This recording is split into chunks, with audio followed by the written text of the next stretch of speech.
Maybe সব কিছু ঠিক আছে। ফার্স্ট টাইম আজকে আমি এরকমভাবে রেকর্ড করতেছি।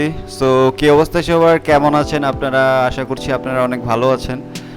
ক্যামেরা মেবি এই পাশে তাকায় কথা বলতে হবে। আসলে এরকমভাবে রেকর্ড করি না আমি সচরাচর, আপনারা দেখছেন বাইক নিয়েই ঘোরাফেরা করি, বাইকের মধ্যেই কথা বলি। কথা হচ্ছে যে আমি যে ভিডিওটা এখন আপলোড করব, যে ভিডিওটা আর কি এডিট করব, সো এই ভিডিওটা অবশ্যই বাইক রিলেটেডই হবে। বাইক নিয়ে যখন আমি মানে মোটো ব্লগ করতেছিলাম, মোটো ব্লগ করতে করতে সামহাও গোপ্রোতে যেটা হয় সচরাচর সবারই, অডিওটা রেকর্ড হয় নাই। অডিওটা রেকর্ড না হওয়ার কারণে এখন আমাকে আবার পুনরায় ভয়েস ওভার দিয়ে ভিডিওটা এডিট করতে হচ্ছে।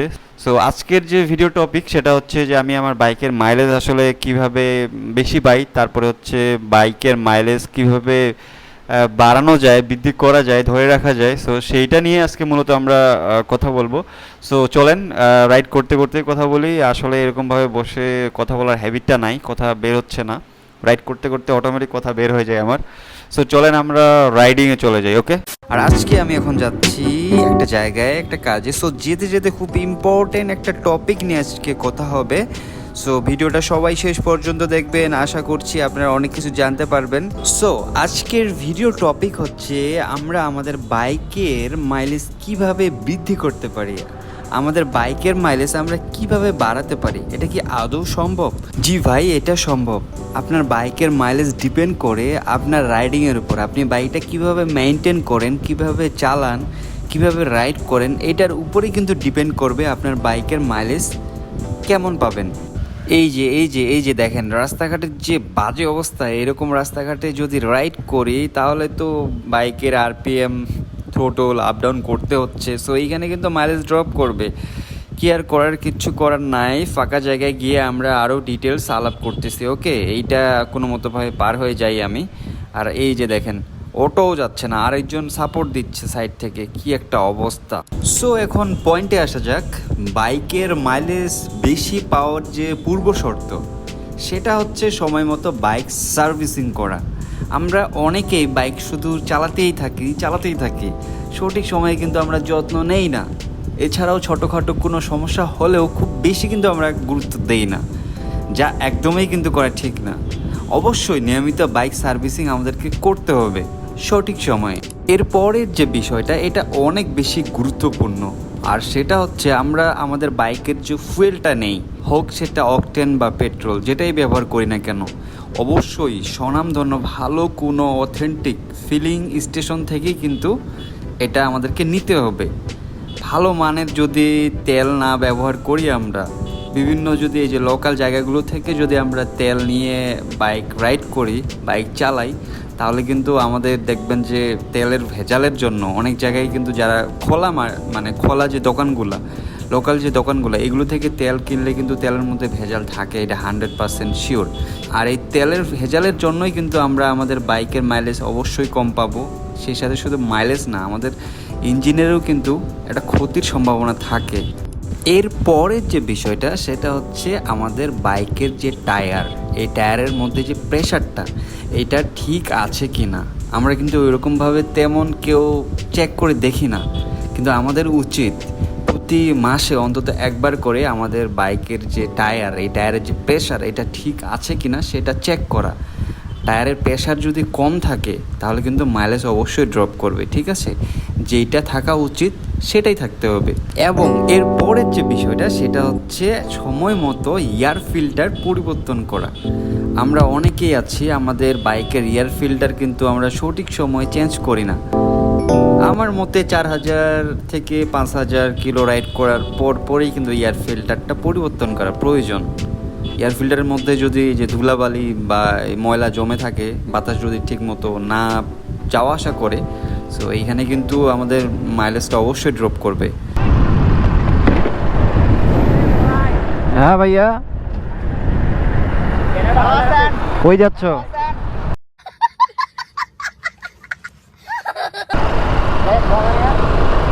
রেস?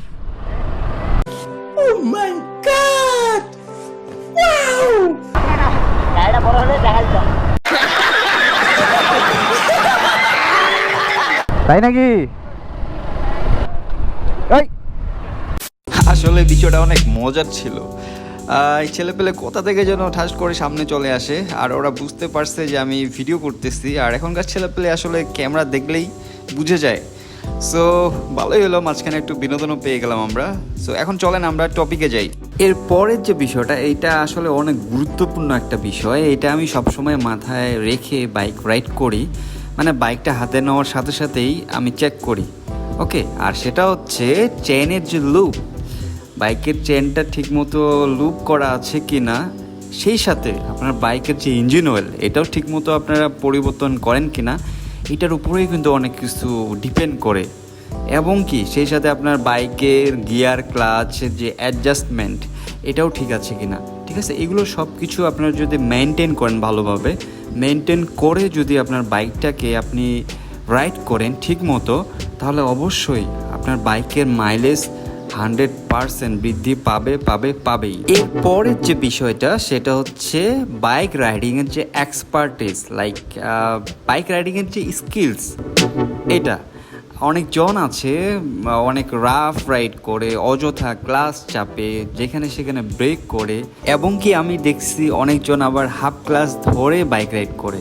আপনারা যত বেশি ক্লাস কম ব্যবহার করবেন, আপনার বাইকের মাইলেজ তত বেশি পাবেন। ঠিক আছে, সো আমি আগেই বলছিলাম যে আপনার রাইডিংয়ের উপর ডিপেন্ড করে আপনার বাইকের মাইলেজ। এরপরে আরেকটা বিষয় আমি ইনক্লুড করব, সেটা হচ্ছে কম গিয়ারে বেশি পিক আপ বাড়াইলে, মানে বেশি স্পিড বাড়াইলে আমাদের বাইকের মধ্যে কিন্তু ফুয়েলটা বেশি বার্ন হয়। ঠিক আছে, বাইকের স্পিড বাড়ানোর সাথে সাথে গিয়ারের যে সমন্বয়, এটা মাথায় রেখে কিন্তু আমাদেরকে বাইক রাইড করতে হবে। তাহলে আমাদের বাইকের যে গিয়ার বক্স, এটাও ভালো থাকবে, সেই সাথে আমাদের মাইলেজটাও আমরা বেশি পাইলাম। এরপরে আরেকটা বিষয় আছে, সেটা হচ্ছে পিলিয়ন নিয়ে রাইড করলে অবশ্যই একটু মাইলেজ আপনারা কম পাবেন। পিলিয়ন যদি আপনার খুব বেশি ওজন হয়, খুব বেশি ভারী হয়, সেই ক্ষেত্রে বুঝতেই পারতেছেন যে বাইকের একটু শক্তি বেশি অপচয় করতে হবে, সেই ক্ষেত্রে ফুয়েলটা একটু বেশি বার্ন হবে। সো এখানে একটু মাইলেজ ড্রপ করবে, কিন্তু খুব বেশি না। একটা বিষয় আছে, সেটা হচ্ছে অনেকে আমরা আমাদের মধ্যে যারা রাফ রাইড করে, হুটহাট করে গতি বাড়ায়, স্পিড বাড়ায়, তারপরে হচ্ছে আরপিএম বাড়ায়, আরপিএম ডাউন করে। সো এইভাবে বাইক রাইড করলে বুঝতেই পারতেছেন মাইলেজ ড্রপ করবে। হঠাৎ আজকে প্রচণ্ড গরম, মাঝখানে টানা বৃষ্টি হলো, এখন আবার ওয়েদারটা একটু চেঞ্জ, আবার গরম শুরু হয়ে গেছে। সো আমি ট্রাই করছি আপনাদেরকে সব কিছু শেয়ার করার। আমি আসলে এই বিষয়গুলো মেনটেন করে বাইক চালাই, সো আমি মাইলেজটা এই জন্য একটু বেশি পাই। আর আপনারাও যদি সেমভাবে বাইকটা মেনটেন করেন, মেনটেনেন্সের যে বিষয়টা, এটা যদি ঠিক রাখেন, ঠিক রেখে আপনারা যদি বাইক চালান, তাহলে অবশ্যই ভাই আপনার বাইকের আপনি মাইলেজ বেশি পাবেন, যে কোনো বাইক সেটা হতে পারে। সো অনেক কথাবার্তা হইলো, আর ডেস্ক থেকে এরকম ভিডিও সচরাচর আসলে আমার করা হয় না।